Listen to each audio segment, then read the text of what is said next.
Welcome to e-PG पाठशाला। E-PG पाठशालायां भवद्भ्यः स्वागतं व्याहरामि। अहं पंकजकुमार व्यासः हरियाणा संस्कृत विद्यापीठ बगोलायां व्याकरण विभागे सहायकाचार्यरूपेण नियुक्तः। अद्य भवतां पुरतः व्यपदेशिवद्भावो अप्रातिपदिकेन यस्मिन् विधिस्तदादौ अल्ग्रहणे इति परिभाषाद्वयमधिकृत्य अध्यापयिष्यामि। तत्र व्यपदेशिवद्भावो अप्रातिपदिकेन इति परिभाषा व्यपदेशिवदेकस्मिन् इति परिभाषायाः स्वीकारात् यत्र यत्र दोषाः भवन्ति तान् दोषान् निवारयितुम् आरब्धा। यस्मिन् विधिस्तदादौ अल्ग्रहणे इति परिभाषा तु तदन्त विधेः अपवादभूता भवति।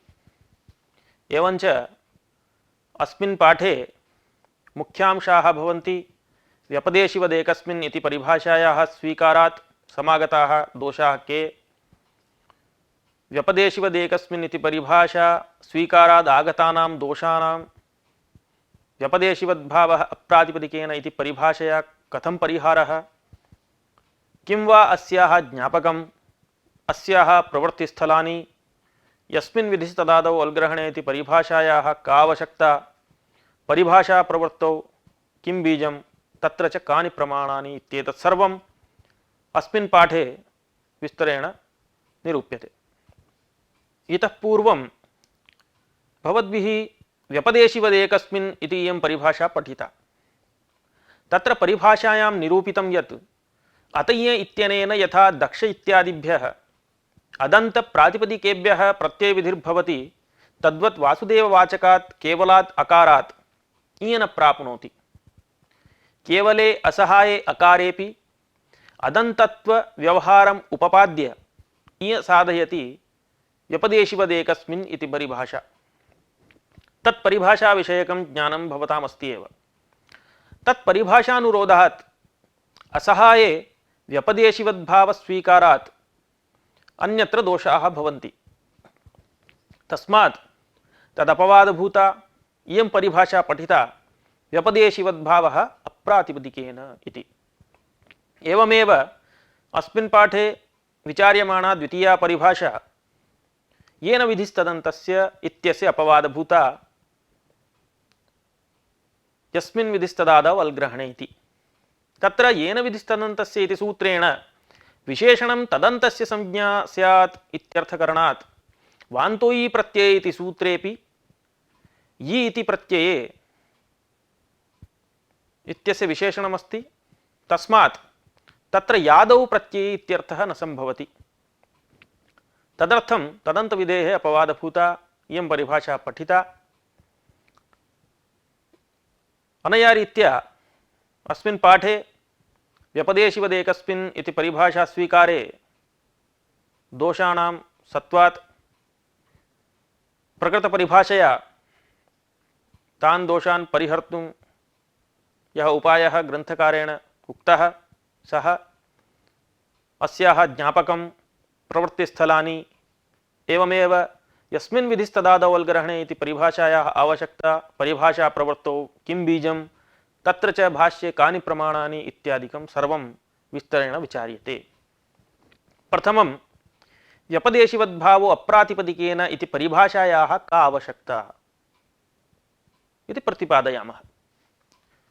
अतय्य इत्यनेन यथा दक्ष इत्यादिभ्यः अदन्त प्रातिपदिकेभ्यः प्रत्ययविधिर्भवति तद्वत् वासुदेववाचकात् केवलात् अकारात् अदन्तत्वाभावात् इय प्रत्ययः न प्राप्नोति। केवले असहाये अकारेपि अदन्तत्व व्यवहारम् उपपाद्य इय साधनाय व्यपदेशिवत् एकस्मिन् इति परिभाषा आरब्धा। अस्याः अर्थस्तु भवद्भिः ज्ञायते एव। एकस्मिन् इत्युक्ते असहाये व्यपदेशिवत् मुख्यव्यवहारवतः इव कार्यं कर्तव्यम् इति पूर्वपरिभाषार्थः। परन्तु अस्याः परिभाषायाः अङ्गीकारे ये दोषाः समागच्छन्ति तेषां विवरणम् इत्थं। प्रथमं तत्र कर्तूक्थादि सूत्रान्तात् ठक् इति सूत्रेण तदधीते तद्वेद इत्यर्थे ठक् प्रत्ययो विधीयते। उक्तादिभ्य सूत्रान्तेभ्यश्च।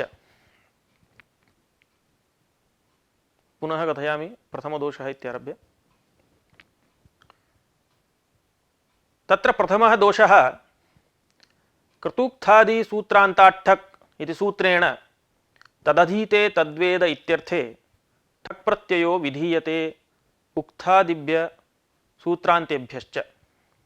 सांग्रह सूत्रिकम् इत्यादिकम् उदाहरणम्।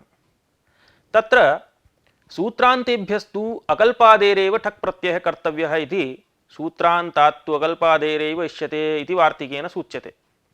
तथा च प्रकृतवार्तिकसाहाय्येन कर्तूक्थादि सूत्रान्तात् ठक् इति सूत्रेण सूत्रशब्दान्तात् संग्रहसूत्र इत्यस्मात् यथा ठक् भवति तथैव व्यपदेशिवदेकस्मिन् इति परिभाषया केवलादपि सूत्रशब्दात् सूत्रान्तम् इति व्यवहारात् ठक् स्यादिति प्रथमः दोषः।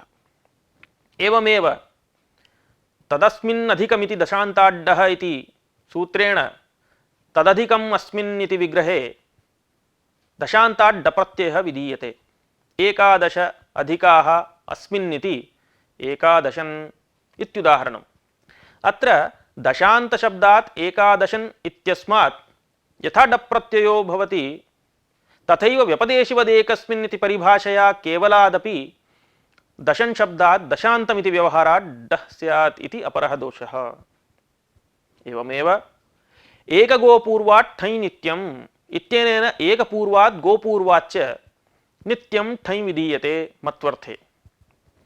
एकशतम् अस्य अस्ति इति ऐकशतिकः ऐकसहस्रिकः इत्याद्युदाहरणानि तत्र।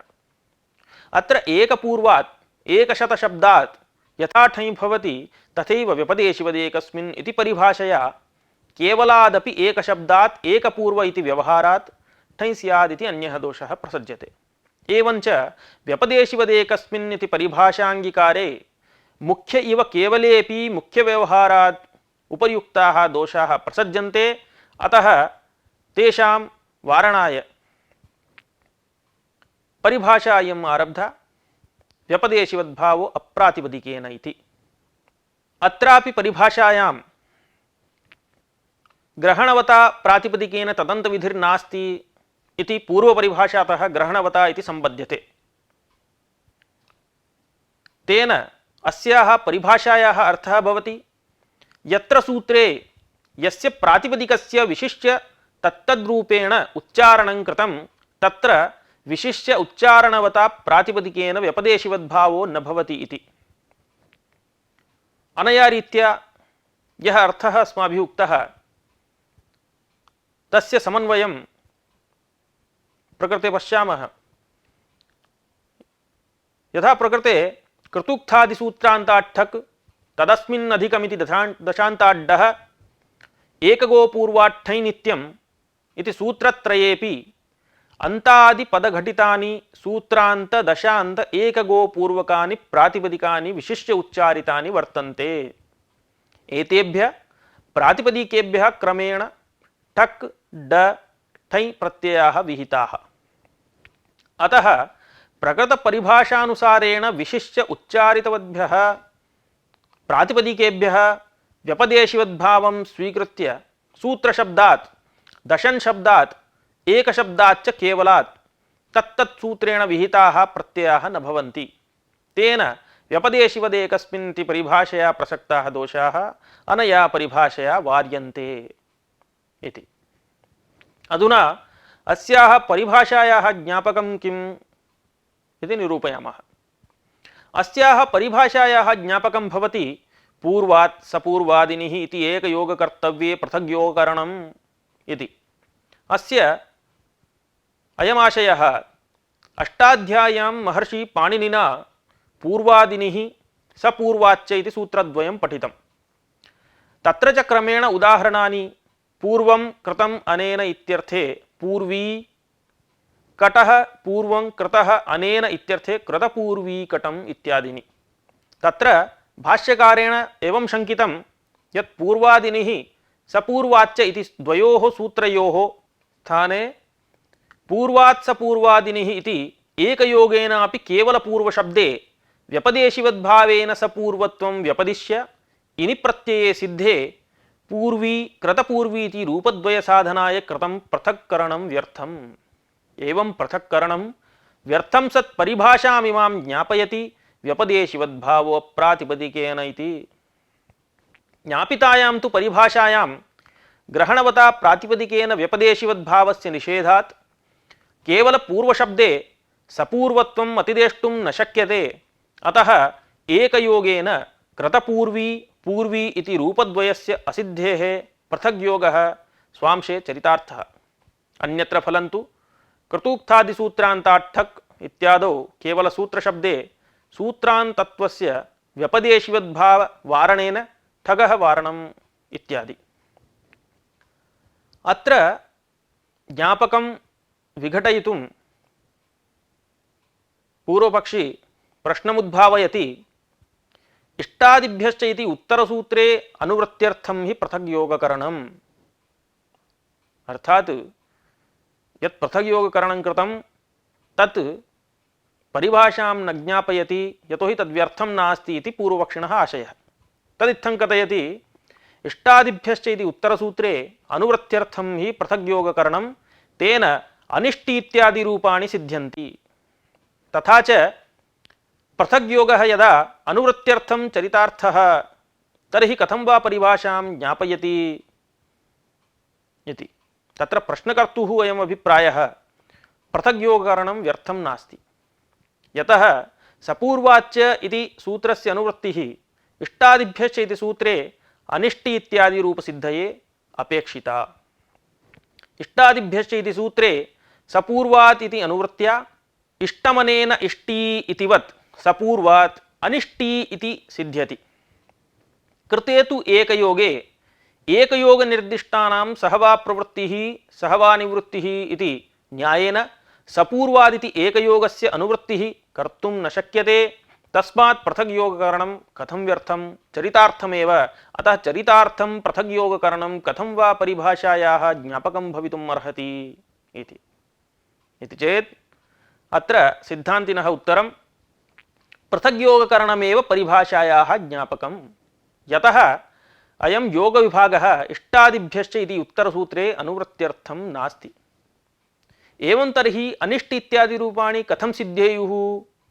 एकयोगे सति एकयोगनिर्दिष्टानां सहवा प्रवृत्तिः सहवा निवृत्तिरिति न्यायानुरोधात् उत्तरसूत्रे पूर्वात् सपूर्वादिनिः इति सूत्रात् सपूर्वादिति एकदेश कथं वा अनुवर्तेत इति शंका चेत् अत्र उच्यते पृथग्योगकरणस्य व्यर्थत्वमाशंक्य तज्ज्ञापक परभाष्येण अनिष्टि इत्यादि रूपाणाम् अनभिधानमेव इत्येव मन्तव्यम्। एकयोगेपि क्वचित् एकदेशोऽप्यनुवर्तते इति न्यायानुरोधेन उत्तरसूत्रानुवृत्तौ न किञ्चित् बाधकम्। स्पष्टमिदं येन विधिस्तदन्तस्य इति सूत्रे भाष्ये। तत्र भाष्ये किमुक्तम् इति क्रमेण प्रतिपादयामि। येन विधिस्तदन्तस्य इति सूत्रभाष्ये भाष्यकारेण आचार्य प्रवृत्तिर्ज्ञापयति भवत्येषा परिभाषा व्यपदेशिवद्भावो अप्रातिपदिकेन इति यदयं पूर्वादिनिः सपूर्वाच्च इत्याह। पूर्वादित्यंशो ज्ञापकः इत्यर्थः इति तदुपरि उद्योतकारः। ततः नैतदस्ति ज्ञापकम् अस्ति हि अन्यदेतस्य वचने प्रयोजनं किं सपूर्वात् पूर्वादिनिं वक्ष्यामीति पूर्वादित्यंशस्य ज्ञापकत्वं निराकृतं भाष्ये।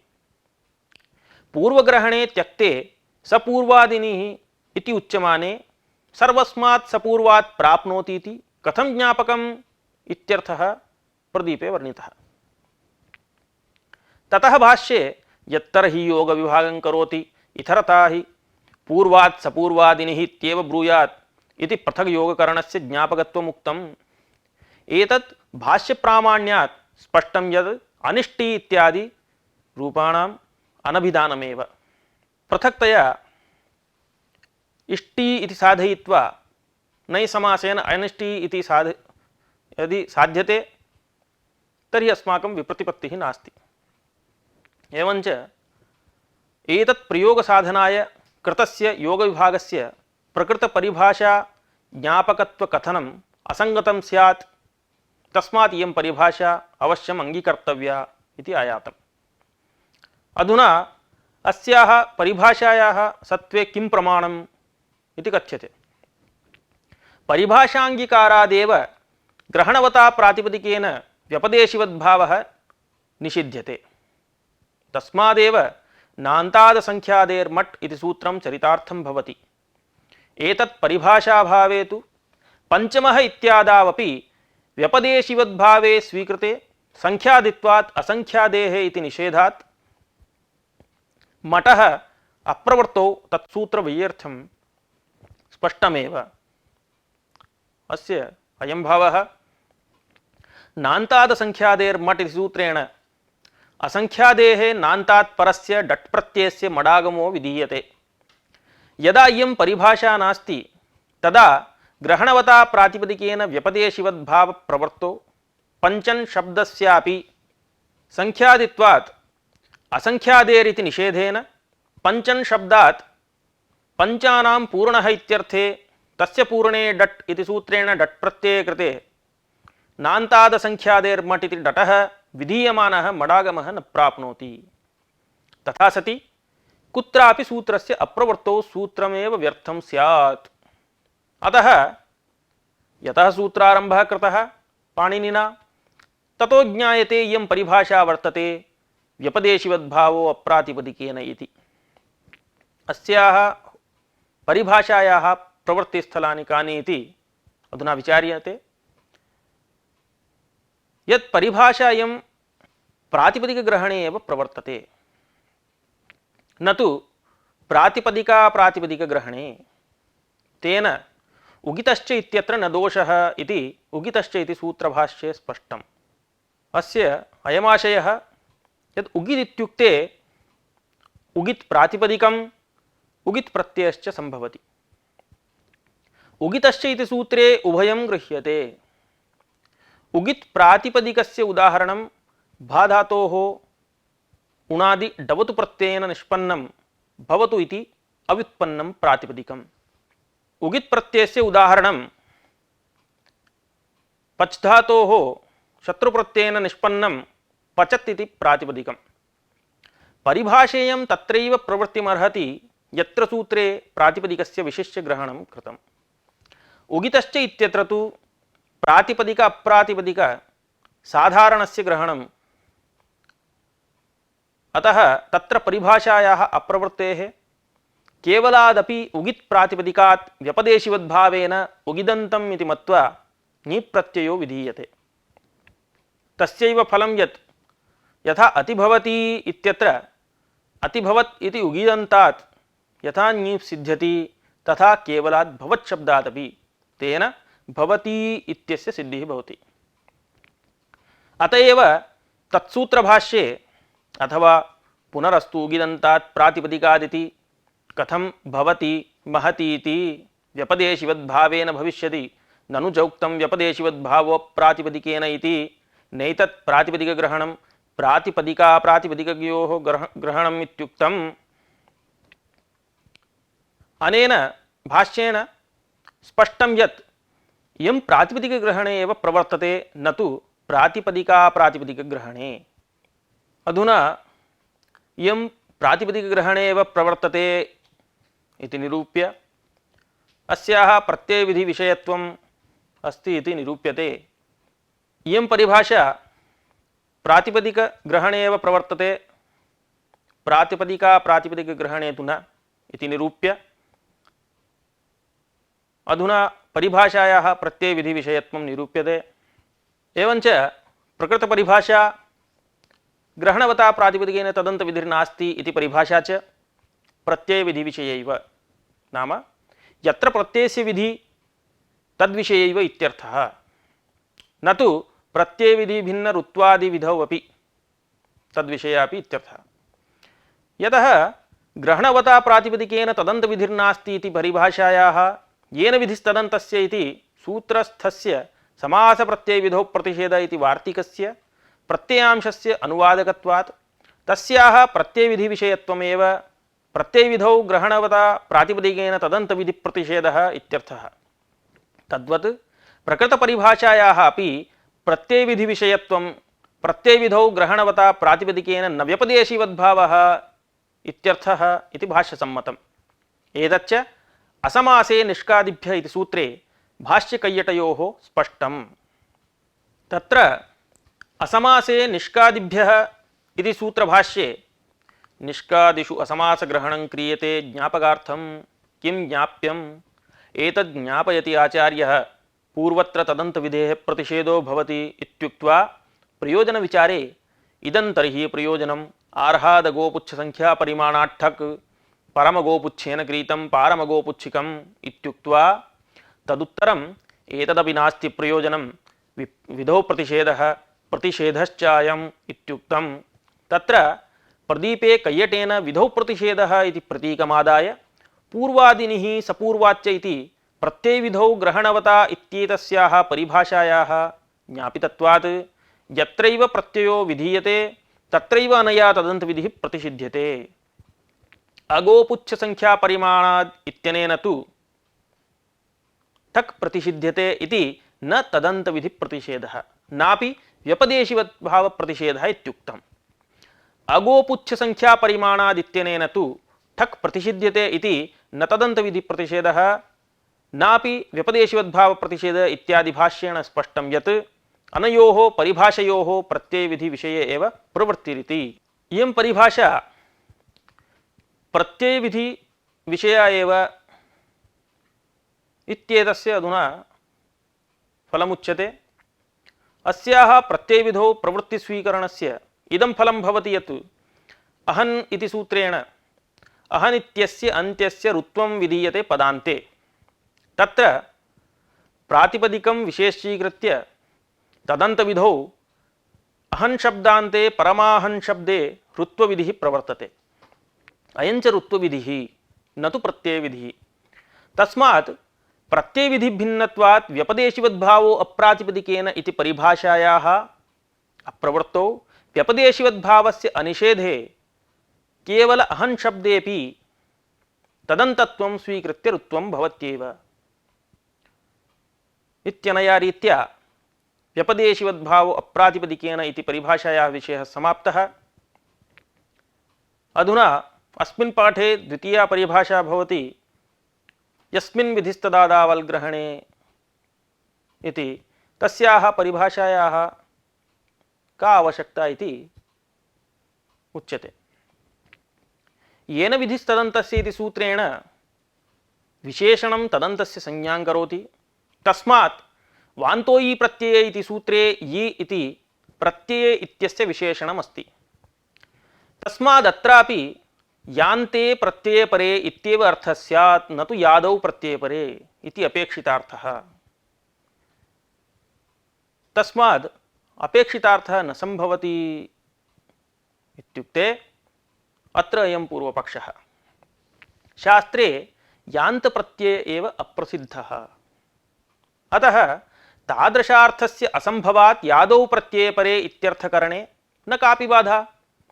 कथमुच्यते यादौ प्रत्यये परे इति अपेक्षितार्थः न संभवति इति चेत् अत्र सिद्धान्तः गोमयम् अत्ति इति गोमयात् तमाचष्टे इत्यर्थे णिच् प्रत्यये गोमय इ ति इति स्थितौ इष्टवद्भावेन टिलोपे गोमयु इ ति अस्यामवस्थायां गोशब्दात् यान्त प्रत्ययस्य संभवः वर्तते। अतः यान्त प्रत्ययस्य संभवात् वान्तोयी प्रत्यये इत्यत्र यादौ प्रत्यये परे इत्यपेक्षितार्थः न संभवति।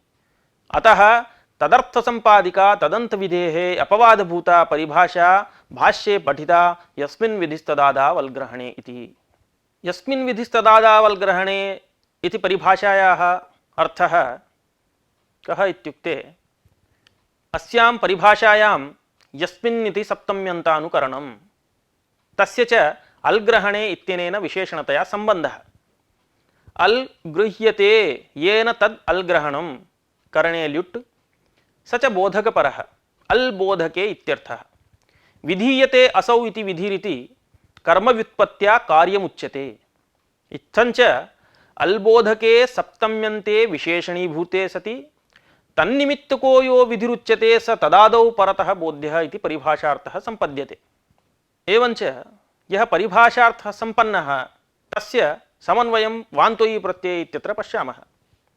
वान्तोयि प्रत्यय इत्यत्र यि इति य इत्यस्य सप्तमी एकवचनं, तच्च प्रत्यय इत्यस्य विशेषणीभूतम्। य इति अल् मात्रम्।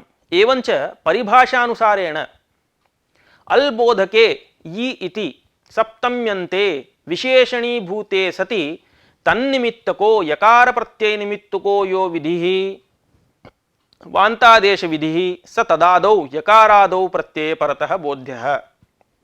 तेन गव्यम् इत्यादौ गो यत् इति स्थितौ ओकारस्य यादौ प्रत्यय परे अवादेशः सिद्ध्यति।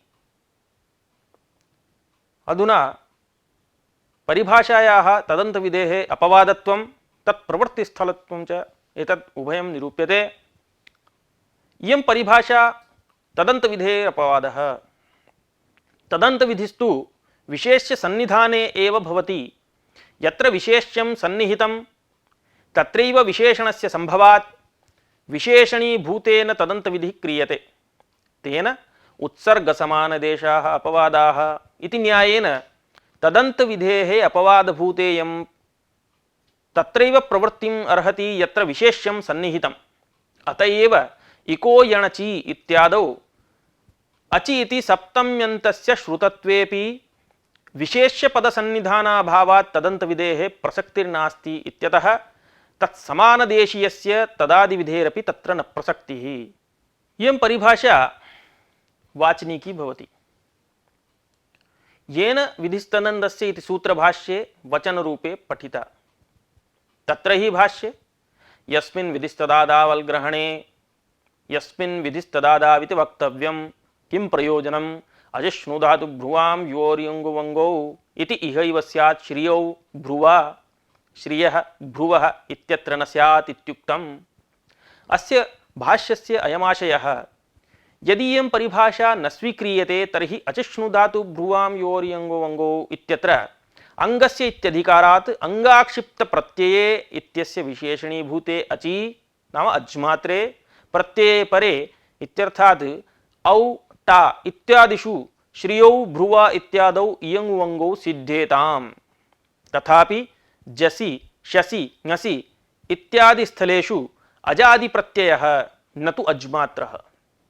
तत्र अजादौ प्रत्यये इत्यर्थः करणीयश्चेत् परिभाषायाः अभावे कल्पयितुं न शक्यते। विशेषणत्वात् तत्र तदन्तविधिरेव भवेत्। तस्मात् जसि शसि ङसि इत्यादि स्थलेषु श्रियः भ्रुवः इत्यादिषु इयङ्गुवङ्गौ न प्रवर्तेताम्। अतः इयं स्वीकार्या इति अस्याः वचनं भाष्ये कृतं। तस्मात् वाचनिकी इति सिद्धम्। अधुना विचार्यते यत् परिभाषायाः प्रवृत्तौ किं निमित्तं नाम स्वरूप सति सप्तमी विशेषण विशेष्ययोः सप्तम्यन्तत्वञ्च अत्र परिभाषायाः प्रवृत्तौ बीजम् इति निरूप्यते। इयं परिभाषा तत्रैव प्रवर्तते यत्र स्वरूप सति सप्तमी श्रूयते। विशेषणं विशेष्यञ्च उभयमपि सप्तम्यन्तं भवतः। स्वरूप सति सप्तमी नाम या सप्तमी केवलं स्वस्याः स्वरूपस्य बोधिका अत्र सप्तमी वर्तते इत्येतावन्मात्रस्य अर्थस्य बोधिका भवति इत्यर्थः। न तु सा स्वार्थस्य अधिकरणरूपार्थस्यापि बोधिका भवेत् इति नास्ति निर्बन्धः। एवञ्च अस्याः परिभाषायाः प्रवृत्तौ निमित्तं भवति स्वरूपसति सप्तमी। सप्तम्याः स्वरूपतः श्रवणमात्रम् अस्याः प्रवृत्तौ निमित्तं। यत्र सप्तमी श्रूयते तत्र सप्तम्यर्थः अधिकरणार्थोऽपि भवेदिति नास्ति निर्बन्धः। अतएव नेड्वशीकृति इति सूत्रे वशीकृति इति षष्ठ्यर्थे सप्तम्याः सत्वात् अधिकरणार्थस्य प्रतीत्यभावेपि प्रकृतपरिभाषायाः प्रवृत्तिस्वीकारात् तदादिविधिः भवति। ततः वशादेः कृतः इत्यर्थः सिद्ध्यति। अस्याः प्रवृत्तौ न केवलं स्वरूपसति सप्तमी एव निमित्तम् अपितु विशेषणं विशेष्यञ्च उभयमपि सप्तम्यन्तं तत्रैव अस्याः प्रवृत्तिरित्यपि नियमः विद्यते। अयञ्च नियमः आर्धधातुकस्येड्वलादेः इत्यत्र आदिग्रहणसामर्थ्याल्लब्धः। यदि विशेषणविशेष्ययोः भिन्नविभक्तिकत्वेपि परिभाषायाः प्रवृत्तिः स्यात् तर्हि अस्मिन् सूत्रे वलादेः स्थाने वलि इत्युक्त्वा आर्धधातुकस्येड्वलि इति न्यासेनापि सप्तम्यन्तविशेषणे वलि इत्यस्मिन् तदादिविधिना वलादेः इत्यर्थलाभः भवितुमर्हति। तथा सति आदिग्रहणं व्यर्थं सद् ज्ञापयति यद् विशेषणविशेष्ययोः सप्तम्यन्तता एव परिभाषाप्रवृत्तौ कारणमिति। अनया रीत्या परिभाषाप्रवृत्तौ किं नियामकमिति प्रदर्श्य विशेषणविशेष्ययोः सप्तम्यन्तत्वरूपनियमस्य फलमपि प्रदर्श्यते। विशेषणविशेष्ययोः सप्तम्यन्तत्वे एव अस्याः प्रवृत्तिरिति स्वीकरणस्य फलं यत् डसि धुट् इत्यादौ सादेः पदस्य इत्यर्थः नैव क्रियते, यतः सूत्रेऽस्मिन् पदस्य इति षष्ठ्यन्तम् अधिकृतम् अनुवर्तते। विशेष्यवाचकञ्च तत् सि इति तस्य विशेषणम्। अत्र हि सि इति सप्तम्यन्तं चेदपि पदस्य इति विशेष्यं तु षष्ठ्यन्तं, तेन प्रकृतपरिभाषायाः तत्र न प्रवृत्तिः। अतः अत्र सूत्रे डात् परस्य सस्य धुट् इत्येव अर्थः क्रियते, न तु सादेः पदस्य धुट् इति। एवं भिन्न विभक्ति स्थलेपि परिभाषा प्रवृत्तौ षट् सन्तः इत्यादि प्रयोगेषु षड् सन्तः इति दशायां सन्त इति सादि पदस्य सत्वात् तस्य धुट् स्यात्, परन्तु षट्सु लिट्सु इत्यादिषु षड् सु इति दशायां सु इति सादि पदं नास्ति, अतो अत्र धुट् न स्यात्।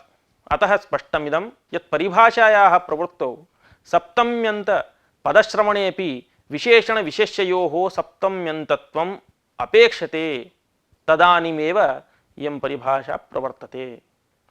अत्र शङ्का, प्रकृतपरिभाषा प्रवर्तये विशेषणविशेष्ययोः सप्तम्यन्तत्वम् आवश्यकम् इति नियमस्वीकारात् तीशसः लुभ ऋषरिषः सेयसिचि कृत छ्रत त्रद नृतः इत्यादौ ति इति से इति च सप्तम्यन्तविशेषणभूतानि विशेष्यञ्च अत्र आर्धधातुकस्य इति षष्ठ्यन्तं। तर्हि उभयत्र क्रमशः तादेः आर्धधातुकस्य सादेः आर्धधातुकस्य इत्यर्थः कथं वर्ण्यते, कथमयमर्थः सिद्ध्यति इत्युक्ते अत्र समाधानम् उक्तार्थलाभसिद्धिप्रकारः लघुशब्देन्दुशेखरे ग्रन्थकारेण इत्थं वर्णितः। तत्र सूत्रयोः ति से इत्यत्र प्रथमार्थे सप्तमी, सूत्रद्वयेपि यथा आर्धधातुकम् इत्यनुवर्तते तथा वलादेः इति षष्ठ्यन्तमपि। एतस्य वलादेः इत्यस्य विशेषणीभूते एकदेशे वल् पदार्थे तकारसकारयोः अभेदेन अन्वयः। तेन तकाराभिन्नो यो वल् सकाराभिन्नो यो वल् तदादेः आर्धातुकस्य इट् इत्यनया रीत्या परिभाषायाः प्रवृत्तिं विनापि उक्तार्थलाभसम्भवः इति। इत्येतावता प्रबन्धेन यस्मिन् विधिस्तदादौ वल्ग्रहणे इति परिभाषायाः विषयोऽपि समाप्तः। अधुना अस्मिन् पाठे परिभाषाद्वयस्य ये विषयाः अस्माभिः प्रतिपादिताः तेषां संग्रहेण पुनः एकवारं कथनम् एवमस्ति। व्यपदेशिवदेकस्मिन् इति परिभाषाया स्वीकारे कृतूक्तादिसूत्रान्ताट्ठक् तदस्मिन् अधिकमिति दशान्ताड्डः एकगो पूर्वाट्ठै नित्यम् इत्यादिभिः विधीयमानाः प्रत्ययाः केवलात् सूत्रशब्दात् केवलात् दशन शब्दात् केवलात् एकशब्दात् अपि स्युः इत्यतः तद्दोषवारणाय व्यपदेशिवद्भावो अप्रातिपदिकेन इति परिभाषा आरब्धा। अत्रापि परिभाषायां ग्रहणवता प्रातिपदिकेन तदन्तविधिर्नास्ति इति पूर्वपरिभाषातः ग्रहणवता इति सम्बध्यते। तेन अस्याः परिभाषायाः अर्थो भवति यत्र सूत्रे यस्य प्रातिपदिकस्य विशिष्य नाम तत्तद्रूपेण उच्चारणं कृतं तत्र विशिष्य उच्चारणवता प्रातिपदिकेन व्यपदेशिवद्भावो न भवति। तथा च पूर्वोक्तेषु सूत्रेषु तत्तद्रूपेण प्रातिपदिकानां ग्रहणात् व्यपदेशिवद्भावो न भवति, तेन पूर्वोक्ताः दोषाः वार्यन्ते। पूर्वात् सपूर्वादिनि इति एकयोगे कर्तव्ये पूर्वादिनिः सपूर्वाच्च इति पृथक् योगकरणम् अस्याः ज्ञापकम्। अत एव नान्तादसंख्यादेर्मट् इति सूत्रमपि चरितार्थम्। अन्यथा एतस्याः अभावे पञ्चमशब्दस्यैव व्यपदेशिवद्भावात् संख्यादित्वात् असंख्यादेरेव मट् इत्यर्थात् प्रकृतेः मट् न प्राप्नोति। तथा सति सूत्रमेव व्यर्थं स्यात्। इयं प्रातिपदिकग्रहणे एव प्रवर्तते, न तु प्रातिपदिका प्रातिपदिकग्रहणे। एवमेव इयं प्रत्ययविधि विषयैव इत्यपि असमासे निष्कादिभ्य इति सूत्रभाष्ये स्पष्टम्। ततः वान्तोयी प्रत्यये इति सूत्रे तदन्तविधेः स्वीकारात् यादौ प्रत्यये परे इत्यर्थः न सिद्ध्येत्। अतः तदपवादभूता परिभाषा आरब्धा यस्मिन् विधिस्तदादा वल्ग्रहणे इति। इयं हि तदन्तविधेः अपवादः भाष्ये वचनरूपेण पठिता इति तस्माद् वाचनिकीयम् इति कथ्यते, न तु तत्र ज्ञापकं किमपि उपन्यस्तम्। अस्याः प्रवृत्तिः तत्रैव भवति यत्र स्वरूपसति सप्तमी श्रूयते, विशेषणं विशेष्यञ्च उभयमपि सप्तम्यन्तं भवतः। अयमर्थः आर्धधातुकस्येड्वलादेः इति सूत्रे आदिग्रहणसामर्थ्याल्लब्धः। तेन डहसि दुट् इत्यादौ सस्य धुट् स्यात् इत्यर्थः सार्थकः, न तु सादेः पदस्य इति। सादेः पदस्य इति स्वीकारे तु षट् सु इत्यादौ धुट् न सिद्ध्यति इत्येतत् सर्वं विस्तरेण पाठे अस्मिन् विचारितमस्माभिः। अनया रीत्या अयं पाठः समाप्तः। शुभमस्तु।